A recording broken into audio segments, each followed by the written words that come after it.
चाहिए कि हमेशा हम आपको हमसे प्रश्न किए हैं, उस प्रश्न पे हम इस तिरस्कार को ग्रहण किए हैं। जैसे कि आप कह रहे थे हमसे कि कि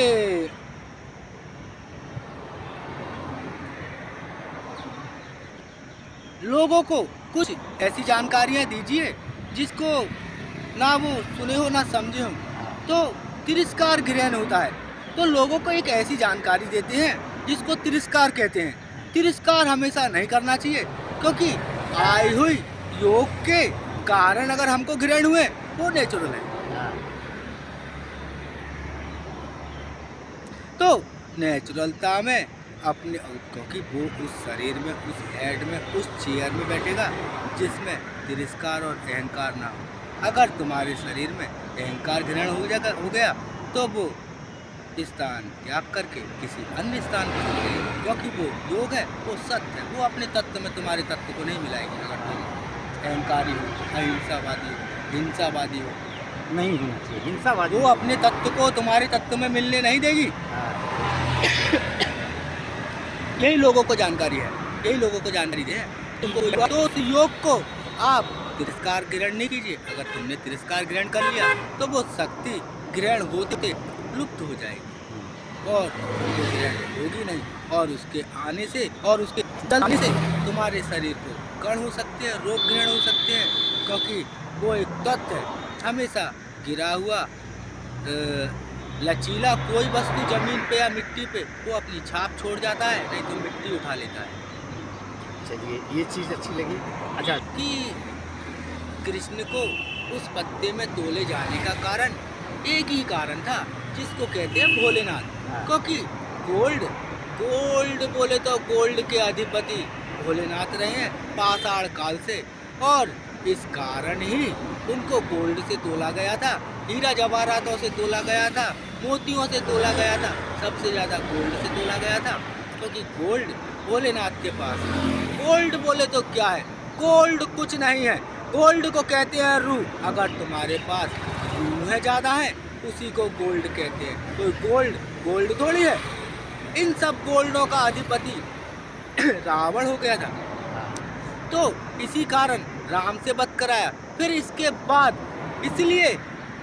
इसीलिए विराट कह दिया गया है, क्योंकि रूह है उनके शरीर में इतनी है कि जितने इस भूलोक में लोग नहीं है, पेड़ नहीं है, पौधे नहीं है, इतने रूहों वाले व्यक्ति से अगर बात करोगे तो कहाँ का हिसाब निकाल के कहाँ दे जाएगा पता ही नहीं होगा, क्योंकि वो जो आया है वो किसी कारण से आया है। अगर समझ लो कि जिसको कहते हैं तुम्हारा बाउंड्री अगर देखो, एक मोहल्ले की लड़ाई होती है, एक स्टेट की लड़ाई होती है, एक डिस्ट्रिक्ट की लड़ाई होती है, एक बाउंड्री की लड़ाई होती है। बाउंड्री लड़ाई में तुम ये कह रहे हो कि हमारा मार दिया और तुम्हारा मार दिया, चल हाँ, बाउंड्री लड़ाई में ऐसा बोला नहीं जाता है। बाउंड्री लड़ाई कर दी है, और तूने बाउंड्री लड़ाई बहुत इस तरीके से की है कि जहाँ होना नहीं चाहिए, जहाँ कारण नहीं करने चाहिए, ऐसी जगह पे तूने उस कारण को कारण कर दी है। इसलिए इस भूलोक योग लोक में हम योग ग्रहण नहीं करते हैं। एक ही योगी है जो लुप्त हो गया है, और वो योगी, उस योगी के कारण हमेशा सकारात्मक शक्तियों में हमेशा दिखाई देता है। शरीर कुछ नहीं है, वो खुद गोल्ड है।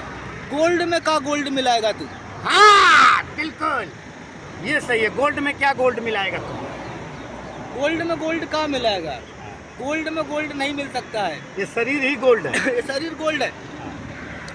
तू चोटे खाकर नहीं समझा है तो नहीं समझ सकते हैं। रावण अपने सेनाओं में मेघनाथ, ये नाथ, वो नाथ सबको मरवा चुके हैं, और उसके बाद रावण को समझ में नहीं आया।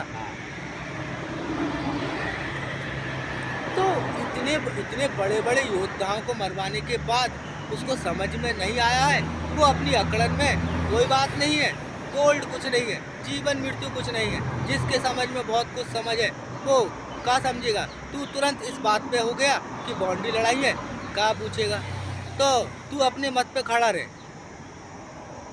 हम इस बात पे खड़े हैं अगर ऐसी बात है, देखो कुछ नहीं होता है, शरीर है, शरीर के साथ कारण हो जाना पुराने समय से कारण है, कुछ नहीं है। एक रूह है, भगवान कृष्ण ने अर्जुन को समझाया था, रूह को ना कोई जल डुबा सकती है, ना कोई जेल कैद कर सकती है, ना तलवार काट सकती है, कुछ नहीं कर सकती है।